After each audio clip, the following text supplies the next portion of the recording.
Day wasn't going to be enough, so we ended up creating a week-long celebration of digital projects where people could really take part in the celebration.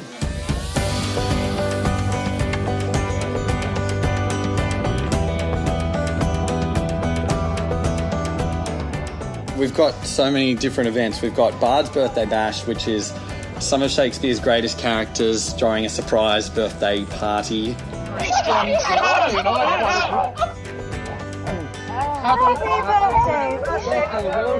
John Bell and Lily Cole will be in conversation discussing her passion for Shakespeare.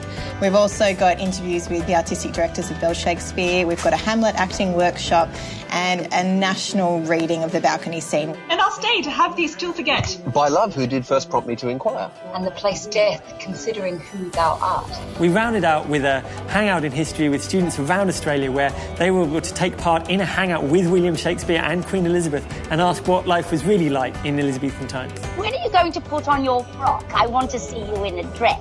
Got a round, circular roof with a hole in the middle let the sunlight in.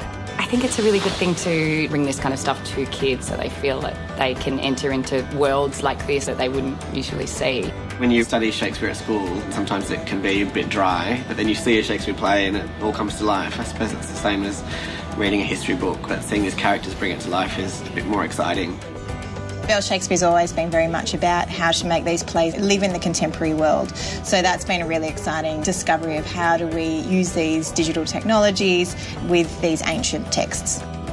These are accessible tools that people use on the internet every day. And the world is full of creative people. What we're really hoping is that this will inspire them to go and have a look at our tools and see what they might possibly be able to do.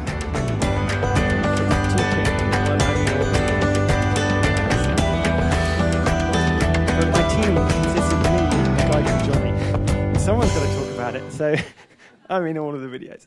And the other thing is, don't think that those were terribly successful. This was very experimental space. It actually got lots of PR and press and the media and all of these kind of things, which was terrific. Some had more engagement. You can make sure the school kids are there. Some were just chaos. Chaos. And actually, by doing it, we worked out that didn't work terribly well, or how we needed to fix it to do it better the next time. But if we hadn't done it, we never would have. We did a demo the other day with a different piece of technology, and it never occurred to us that having 500 people in a room with a phone would interfere with this particular signal. Things that the reason for doing the experiments is so that you learn. One thing that I've learned from lots of my experiments is big audience is not necessarily right audience. And this is really important to arts organisations, which is you know your audience. And if you don't know your audience, we should just do Strategy 101.